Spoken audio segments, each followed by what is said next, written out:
Bonjour à tout le monde. Je pense que j'ai la télévision derrière moi exprès parce que je suis en train de regarder France 24. Ce matin, à peine je me suis levé, le temps de prendre un café, j'allume la télé, je vois toute la propagande, tous les nègres des salons qui sont en train de défiler un sou depuis l'autre là, en train de divaguer, dire des bêtises aux Africains. Moi, je vous avais averti. Et je ne suis pas le seul. Tous ceux qui savent ce qui est en train de se préparer contre l'Afrique vous ont averti. Ou nous nous levons, ou bien ils vont instaurer un nouveau système de colonisation, toujours à travers la monnaie, pour nous maintenir dans la pauvreté, dans la misère et dans l'humiliation. Hier tard dans la nuit, j'ai regardé l'intervention de Kémy au Burkina et je lui dis chapeau. Il ne faut plus avoir peur d'utiliser les mots. Il faut dire les choses comme elles sont. Même si je ne suis pas d'accord avec certains de ces passages, où il a lancé des petites flèches comme ça, mais ça, je pense que ça ne vaut pas la peine. Ça ne vaut pas la peine que nous lançons des petites flèches, nous mettons des bâtons dans les roues, pendant que notre continent est en danger. La scénographie que Alassane Ouattara et Macron ont fait hier en Côte d'Ivoire, mais ils nous prennent pour des animaux. Mais donnez-moi, hier j'ai passé la soirée à discuter avec certains amis par téléphone, j'ai dit mais donnez-moi une seule explication pour que la France soit la garantie d'une monnaie de l'Afrique de l'Ouest. Donnez-moi une seule explication. Moi, si quelqu'un me donne une explication, peut-être je vais comprendre. Où nous sommes des États indépendants, capables de décider d'une politique monétaire souveraine, un panier de monnaie attaché à diverses devises du monde qui nous permettra de commercer avec qui on veut, quand et comme on veut. Non, on doit avoir une parité fixe avec l'euro dévalué, sous la garantie de la France, alors que l'euro n'est pas une propriété de la France. Il faut que vous compreniez ça. L'euro n'est pas une propriété de la France.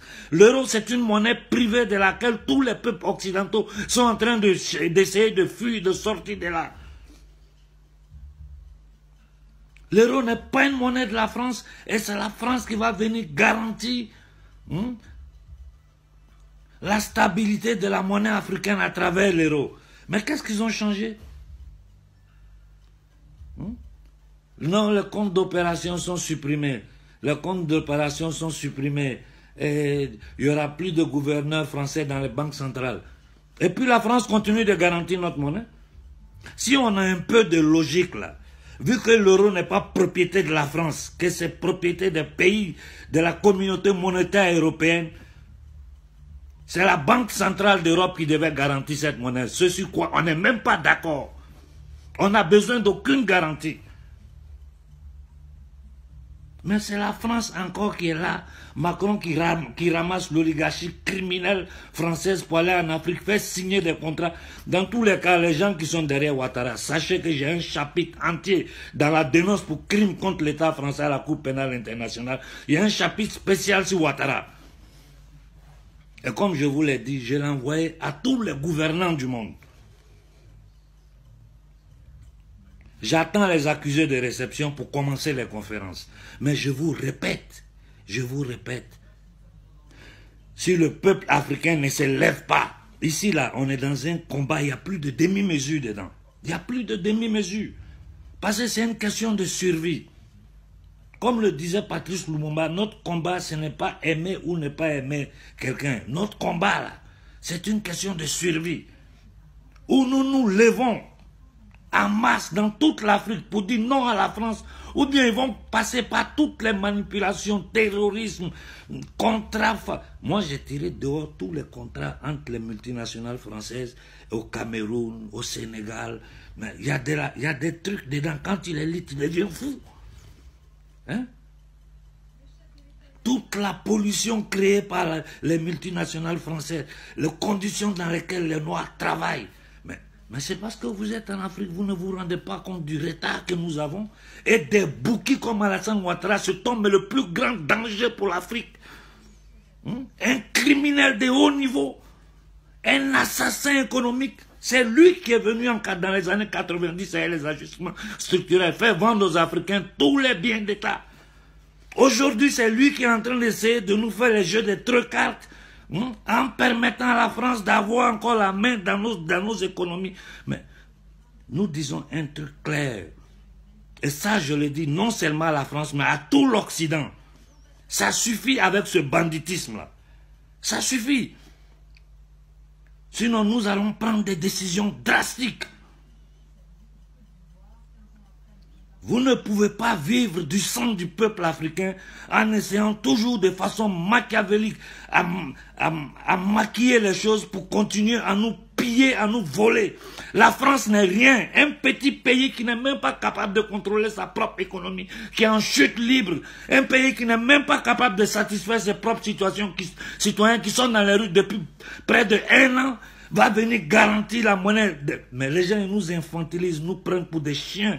Et je dis sur ça, je suis d'accord avec Emi à 100%. Les nègres des salons là, les nègres des salons, quand on vous chasse un peu de vos postes, vous commencez à trembler, on vous remet là et puis vous divaguez, vous essayez d'aider les impérialistes à maintenir votre peuple dans la misère. Des misérables comme Ibeka. Mais vous, je vous ai tous dénoncés, vous êtes tous dans le dossier. 700 pages de dossiers que j'ai préparés contre vous. L'État criminel français, son oligarchie et tous ces dictateurs, ces malfrats, ces sous-préfets qui sont en Afrique, qui se font passer pour des présidents. En tout cas, moi je vous dis une chose, je le répète, quiconque parle en privé avec moi, j'ai toujours dit, il faut que les populations africaines se lèvent pour prendre en masse, pacifiquement, toutes les ambassades de France en Afrique et dans le monde. Partout où il y a la diaspora. Parce que ceux-là, ils ne peuvent pas partir. Ils dépendent de nous. Hier, j'ai une de mes amies qui m'a dit, ah, faisons-les sortir doucement, doucement, parce que s'ils sortent comme ça, ils vont mourir de faim. Mais qu'ils meurent de faim. Ça fait 6 siècles que ces gens-là nous massacrent. L'oligarchie française et ses institutions nous massacrent depuis 6 siècles. Et il y a des Noirs qui sont là encore, ils ont pitié d'eux. Vous n'avez pas pitié des soldats africains qui sont tués dans le désert par le terrorisme créé par les services occidentaux. Ils ont tué, massacré Kadhafi sous nos yeux. Regardez ce qu'ils ont fait de son pays. Le symbolisme même maçonnique que Macron nous a exposé hier avec la carte de la Côte d'Ivoire à l'intérieur du drapeau français. Ça, c'est clair pour lancer aux autres pays occidentaux. Ça, c'est notre précaré sur notre territoire. C'est ce que ça signifie. Ça signifie rien d'autre. Ceux qui ont étudié un peu le symbolisme, ils savent de quoi je parle. Regardez-les derrière moi. 2 malfrats qui sont en train de...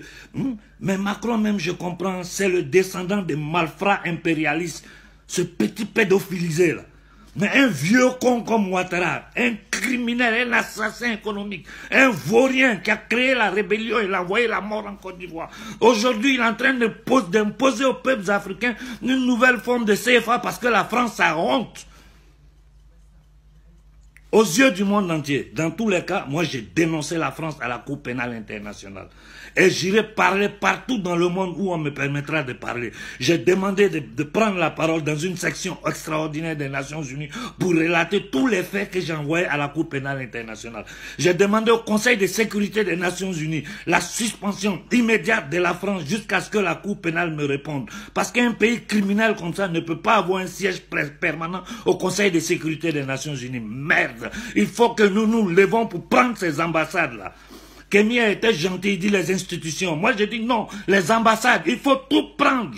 Les frères, mettons de côté nos petits problèmes qui entre nous. Sinon, ils vont nous exterminer. Je vous dis ça. Hein. Voilà, bon dimanche à tout le monde.